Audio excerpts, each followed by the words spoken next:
మీ ఇంట్లో మొదటి కోటీశ్వరుడు మీరే అవ్వాలనుకుంటున్నారా? ఈ ఫైనాన్షియల్ వెబినార్ లో ఇప్పుడే జాయిన్ అవ్వండి.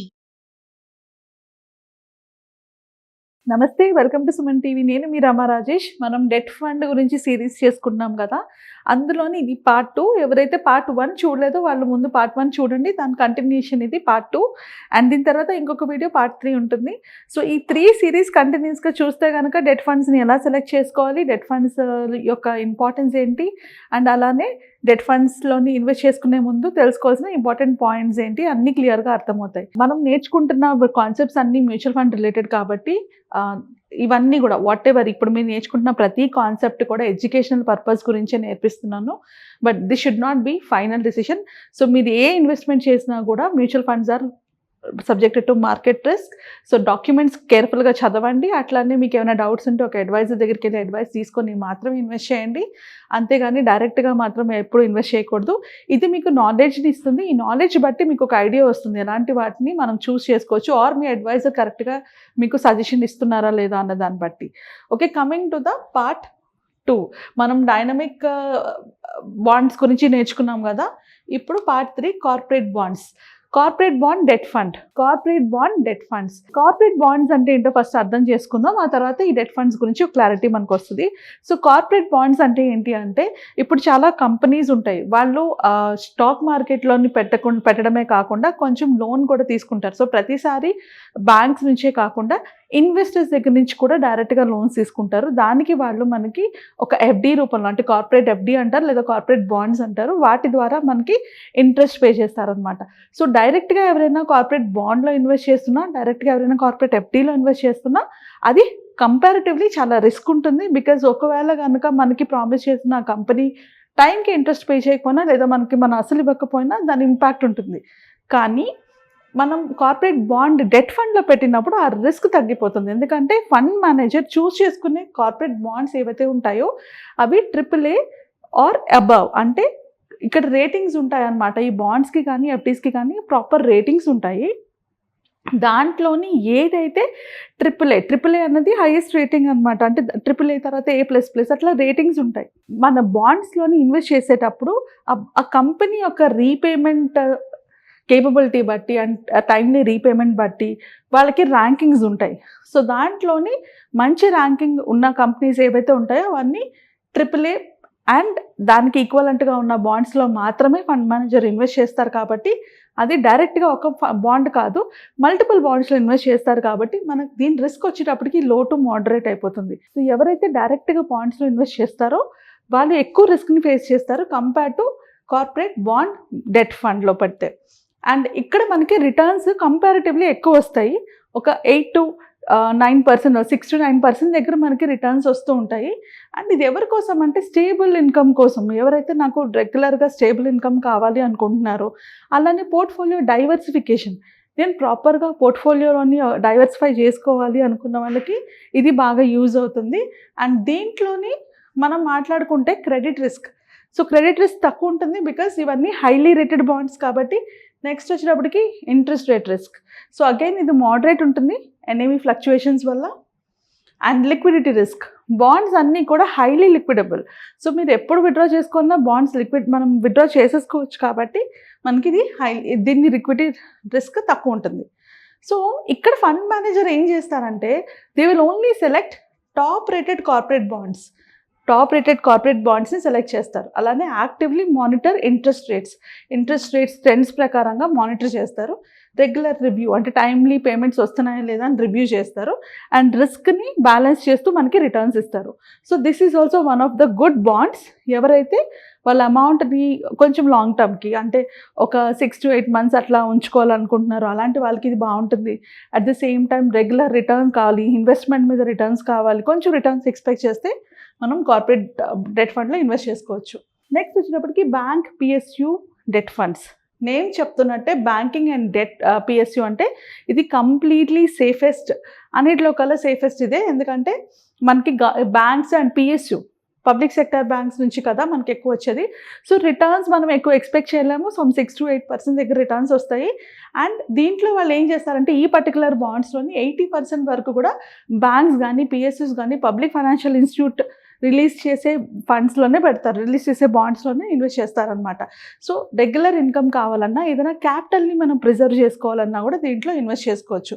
సో మనకి రిస్క్కి వచ్చేటప్పటికి ఇందులో రిస్క్ లో టు మోడరేట్ ఉంటుంది, బికాజ్ ఇవన్నీ బ్యాంకింగ్ సెక్టర్ కాబట్టి అండ్ అందులోని పిఎస్యూ ఇన్వాల్వ్ అయింది కాబట్టి వెరీ లో రిస్క్ ఉంటుంది. అండ్ ఇంట్రెస్ట్ రేట్ కూడా మనకు పెద్దగా రిస్క్ ఉండదు, దీంట్లో మోడరేట్ రిస్క్లోనే ఉంటుంది. Liquidity as usual it is very low. So ఎందుకు ఇన్వెస్ట్ చేయాలి అంటే సేఫ్టీ గురించి. ఎవరైతే సేఫ్టీ ఎక్కువ ఇంపార్టెన్స్ ఇస్తారో ఎఫ్డీకి బెస్ట్ ఆల్టర్నేటివ్ ఇది.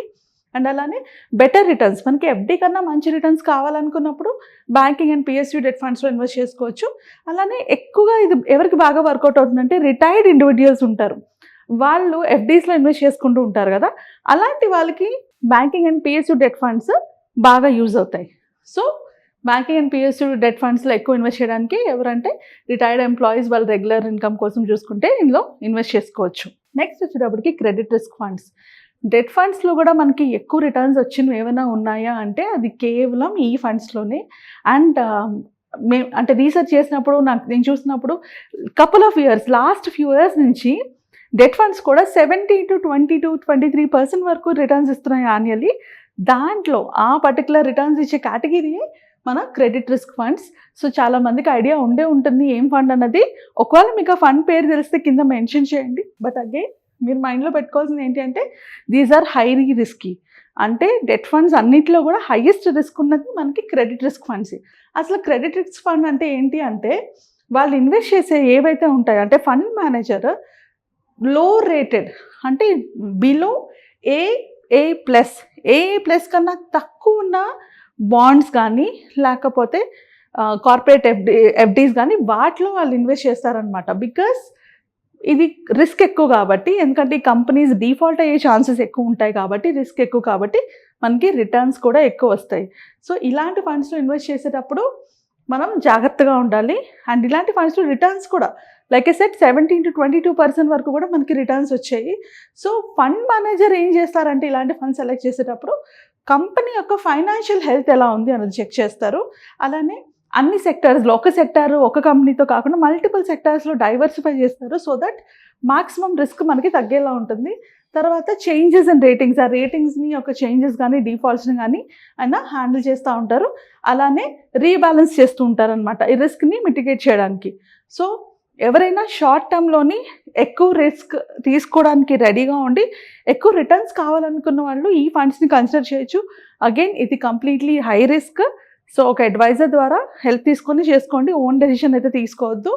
సో ఇది ఎవరికి ఎక్కువ యూజ్ అవుతుంది అంటే ఎవరైతే ఒక ఫాస్టర్గా అంటే షార్టర్ గోల్ ఉంది, నేను ఆ గోల్ రీచ్ అవ్వడానికి కొంచెం సేఫెస్ట్ మెథడ్ అంటే ఈక్విటీలో పెడితే ఈక్విటీలో ఉండే వాలటిలిటీ వల్ల నేను కావాలనుకున్న రిటర్న్స్ నాకు రావు అనుకున్న వాళ్ళు ఇందులో పెట్టుకోవచ్చు. Overall risk very high, credit risk is high.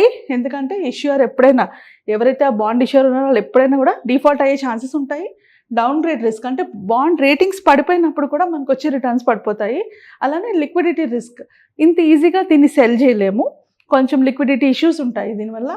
And market sentiment, ఒకవేళ మార్కెట్లో కనుక హై వాలటైల్ ఉన్నాయంటే నెగిటివ్ న్యూస్ ఏమైనా వచ్చాయంటే దాని ఇంపాక్ట్ కూడా వీటి మీద ఉంటాయి.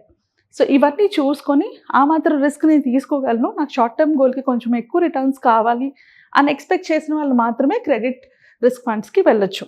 Next government issued long term securities or gilts, వీటిని గిల్డ్ ఫండ్ అంటారనమాట. అగైన్ ఇవి కూడా one of the safest funds for investment, ఎందుకంటే ఇది కంప్లీట్లీ గవర్నమెంట్ స్టేట్ బ్యాంకింగ్ కానీ సెంట్రల్ బ్యాంకింగ్ బ్యాక్ చేసి ఉంటాయి కాబట్టి ఇవి one of the safest investments మనకి. సో అండర్లయింగ్ అసెట్స్ ఏముంటాయి వీటిలోని, అండర్లయింగ్ అసెట్స్ మనకి గవర్నమెంట్ సెక్యూరిటీస్ ఉంటాయి. అండ్ క్రెడిట్ రిస్క్ ఏముండదు, ఎందుకంటే గవర్నమెంట్ కాబట్టి మనకి టైంకి పేమెంట్ క్రెడిట్ని ఎక్కడ రిస్క్ అయితే ఉండదు. అలాగే interest rate risk, bond rates fluctuate అవుతూ ఉంటాయి కాబట్టి ఇంట్రెస్ట్ రేట్ చేంజెస్ వల్ల మీకు కొంచెం ఇంట్రెస్ట్ రేట్ రిస్క్ అయితే హై ఉండొచ్చు. అండ్ డ్యూరేషన్ సెన్సిటివిటీ, అంటే ఇక్కడ ఏంటవుతుందంటే మనం గిల్డ్ ఫండ్స్లో ఇన్వెస్ట్ చేసేటప్పుడు డ్యూరేషన్ సెన్సిటివిటీ అంటే ఏంటి అంటే మనం గిల్డ్ ఫండ్స్ ఇన్వెస్ట్ చేసుకునేటప్పుడు కొంచెం లాంగ్ టర్మ్ ఇన్వెస్ట్ చేసుకోవాలి. సో ముందే చెప్పాను కదా, డెట్ ఫండ్స్లో ఎప్పుడైతే లాంగ్ టర్మ్ ఇన్వెస్ట్మెంట్ చేస్తామో రిస్క్ అంత ఎక్కువ ఉంటుంది with respect to interest rate. So ideal investment horizon 3 to 5 years ఉన్న వాళ్ళకి అండ్ రిటర్న్స్ మీరు 6 to 8% దగ్గర వస్తుంది. అండ్ ఎవరైతే లాంగ్ టర్మ్ కన్జర్వేటివ్ పోర్ట్ఫోలియో అంటే నేను ఈక్విటీ మార్కెట్లో ఇన్వెస్ట్ చేయలేను అనుకున్న వాళ్ళకి మాత్రమే gilt funds are best. And fund manager portfolio మెచ్యూరిటీని, యావరేజ్ మెచ్యూరిటీ వాటిని హ్యాండిల్ చేస్తూ ఉంటారు. లాస్ట్ కేటగిరీ డెట్ మ్యూచువల్ ఫండ్స్కి వచ్చేటప్పటికి ఫ్లోటర్ ఫండ్స్ అనమాట. సో ఫ్లోటర్ ఫండ్స్ ఏంటి అంటే బేసికలీ ఫ్లోటింగ్ రేట్ డెట్ ఇన్స్ట్రుమెంట్స్లో ఇన్వెస్ట్ చేస్తారు. అంటే ఏంటి అంటే మనకి 2 టైప్స్ ఆఫ్ ఇంట్రెస్ట్ ఉంటాయి. ఒకటి ఫిక్స్డ్ ఇంట్రెస్ట్ రేట్, ఇంకొకటి floating interest rate. So floating interest rate ఏం జరుగుతుందంటే ఆర్బీఐ రెపో రేట్ పెంచినప్పుడు మన ఇంట్రెస్ట్ పెరుగుతుంది, ఆర్బీఐ రెపో రేట్ తగ్గించినప్పుడు ఇంట్రెస్ట్ రేట్ తగ్గుతుంది. సో దాన్ని బట్టి ఫ్లోటింగ్ ఫండ్స్ ఉంటాయి. అంటే ఈ ఫ్లోటర్ ఫండ్స్లోని మోస్ట్లీ ఇన్వెస్ట్ చేసేటప్పుడు ఏమవుతుందంటే మనకి బయట మార్కెట్లో అంటే ఆర్బీఐ రిలీజ్ చేసే రెపో రేట్ బట్టి ఈ ఇంట్రెస్ట్ రేట్స్ చేంజ్ అవుతూ ఉంటాయి. సో ఈ పర్టికులర్ ఫండ్లోని అలాంటి ఫండ్స్ని అలాంటి బాండ్స్ని కానీ అలాంటి ఇన్స్ట్రుమెంట్స్ని కానీ సెలెక్ట్ చేసుకొని ఫండ్ మేనేజర్ ఇన్వెస్ట్ చేస్తారనమాట. సో దానివల్ల దీని నేమ్ ఏంటి, ఫ్లోటర్ ఫండ్ అన్నది దీని పేరు. సో దీంట్లో మోస్ట్లీ ఉండేవి ఫ్లోటింగ్ రేట్ ఇన్స్ట్రుమెంట్స్. ఏవైతే ఇంట్రెస్ట్ రేట్ వేరియబుల్ అవుతాయో వాటిలో మాత్రం ఇన్వెస్ట్ చేస్తారు. అండ్ ఇంట్రెస్ట్ రేట్ డైరెక్ట్గా మీకు మార్కెట్ రేట్కి డిపెండ్ అయి ఉంటుంది. సో రేట్ రిస్క్ తక్కువ ఉంటుంది, ఎందుకంటే అది కంప్లీట్గా పీరియాడికలీ మారిపోతూ ఉంటుంది. ఇప్పుడు మార్కెట్ పెరిగితే పెరుగుతుంది, తగ్గితే తగ్గుతుంది. మనకి ఫిక్స్డ్ డిపాజిట్స్లో పెట్టుకునేటప్పుడు ఇప్పుడు మార్కెట్ ఇప్పుడు రేట్ తక్కువ ఉంది అనుకోండి, మనం ఇప్పుడు డిపాజిట్ చేసిన ఒక 1 year తర్వాత అప్పుడు రేట్ పెరిగినా మనం 5 yearsకి డిపాజిట్ చేస్తే ఏం జరుగుతుంది, ఈ తక్కువ ఉన్న రేటే మనకి 1 year తర్వాత 5 years పాటు ఇస్తారు కదా. సో ఇక్కడ అలా ఉండదు, మార్కెట్లో రేట్ మారిపోయే బట్టి ఇది ఆటోమేటిక్గా మారిపోతుంది కాబట్టి మీకు ఇంట్రెస్ట్ రిస్క్ అనేది తక్కువ ఉంటుంది. సో మనం ఎన్ని సంవత్సరాలు ఇన్వెస్ట్ చేయొచ్చు అంటే 6 months నుంచి 3 years పాటు ఇన్వెస్ట్ చేసుకోవచ్చు దీంట్లోని. సో దట్ మార్కెట్లో రేట్లు పెరిగినా తగ్గినా ఏమైనా కూడా మీకు దీంట్లోని రిటర్న్స్ వస్తుంటాయి. సో ఇది బెస్ట్ ఆప్షన్ ఎవరికంటే ఎవరైతే ఎఫ్డీస్లో ఇన్వెస్ట్ చేస్తారో, ఎఫ్డీలో ఇన్వెస్ట్ చేసేటప్పుడు మీకు ఇప్పుడు నేను చెప్పిన ఎగ్జాంపుల్ ప్రకారంగా ఒకసారి మార్కెట్ పడినప్పుడు ఆర్ ఇప్పుడు ఎఫ్డీ రేట్స్ తక్కువ ఉన్నాయి. సో ఇప్పుడు మీరు ఇన్వెస్ట్ చేశారు ఒక 4 years 5 years, తర్వాత నెక్స్ట్ ఇయర్కే ఎఫ్డీ రేట్స్ పెరిగాయి అనుకోండి, మీరు ఆ 4-5 years ఇన్వెస్ట్ చేయడం వల్ల ఇదే రేటు మీకు అప్పుడు కూడా వస్తుంది. కాబట్టి మీరు తర్వాత ఫ్యూచర్లో వచ్చే రేట్ని లూజ్ అవుతున్నారు. కాబట్టి అలా 3-4 years కనుక ఎఫ్డీలో పెట్టుకోవాల్సి వచ్చినప్పుడు, అలా లాంగ్ టర్మ్ పెట్టుకోవాల్సి వచ్చినప్పుడు ఫ్లోటర్ ఫండ్స్ని సెలెక్ట్ చేసుకుంటే మనకి ఆ బయట మార్కెట్ రేట్స్ ఎలా ఫ్లక్చుయేట్ అవుతాయి దాన్ని బట్టి మీకు వచ్చే రిటర్న్స్ మారిపోతూ ఉంటాయి. సో 5.5 to 7.5 వరకు రిటర్న్స్ వస్తాయి. ఇది అప్రాక్సిమేట్ వాల్యూ. సో ఎవరైతే ఎఫ్డీస్లో ఎక్కువ మనీ పార్క్ చేసుకుంటున్నారో వాళ్ళు ఇక్కడ కన్సిడర్ చేసుకోవచ్చు. సో విత్ దాట్ మనం different categories of debt funds గురించి నేర్చుకున్నాము. ఇప్పుడు డెట్ ఫండ్స్లో ఎలా ఇన్వెస్ట్ చేయాలి ఆర్ మీకు కరెక్ట్ అయిన డెట్ ఫండ్ని ఎలా చూస్ చేసుకోవాలి అన్న దాని గురించి నెక్స్ట్ వీడియోలో ఇన్ డీటెయిల్గా మాట్లాడతాను. అలానే డెట్ ఫండ్స్కి ఎఫ్డీస్కి డిఫరెన్స్ ఏంటి అండ్ డెట్ ఫండ్ సెలెక్షన్ ఎలాగా, ఈ 3 కూడా నెక్స్ట్ వీడియోలో ఇన్ డీటెయిల్గా డిస్కస్ చేసుకుందాం. అంతవరకు సెలవు, నమస్తే. మీరు సింగిల్ మదరా? సింగిల్గా మీ మనీ ఎలా హ్యాండిల్ చేయాలి, ఎలాంటి ఇన్వెస్ట్మెంట్స్లో పెట్టుకోవాలని క్లారిటీ లేకుండా ఇన్వెస్ట్మెంట్ చేయలేకపోతున్నారా? అయితే ఖచ్చితంగా నేను కండక్ట్ చేయబోయే వెబినార్లో జాయిన్ అవ్వండి. ఎందుకంటే ఇన్వెస్ట్మెంట్ అనేది ఒక ప్లానింగ్. ఆ ప్లానింగ్ ప్రాపర్గా మనం చేసుకోకపోతే మనం పెడుతున్న అమౌంట్ కూడా మనం లాస్ అయ్యే ఛాన్సెస్ ఉంటాయి. కాబట్టి ఇన్వెస్ట్మెంట్ ప్లానింగ్ ఎలా చేసుకోవాలి, ఎక్కడ ఇన్వెస్ట్మెంట్ చేసుకోవాలి, ఎలాంటి ఇన్సూరెన్స్ తీసుకోవాలి, ఎట్లాంటి ప్రోడక్ట్స్లో మీరు ఇన్వెస్ట్మెంట్ చేసుకుంటే మీకు మంచి రిటర్న్స్ వస్తాయి, వీటన్నిటి గురించి ఇన్ డీటెయిల్గా మనం తెలుసుకుంటాము. మ్యూచువల్ ఫండ్ సెలెక్షన్ దగ్గర నుంచి, ఇన్వెస్ట్మెంట్ ప్లానింగ్ దగ్గర నుంచి, ఇన్సూరెన్స్ ప్లానింగ్ వరకు ప్రతిదీ కూడా డీటెయిల్డ్ గా డిస్కస్ చేసుకుంటాము. సో అప్కమింగ్ వెబినార్ లో ఎన్రోల్ అవ్వాలి అనుకుంటే కింద స్క్రోల్ అవుతున్న నంబర్స్ కి కాల్ చేసి ఎన్రోల్ చేసుకోండి.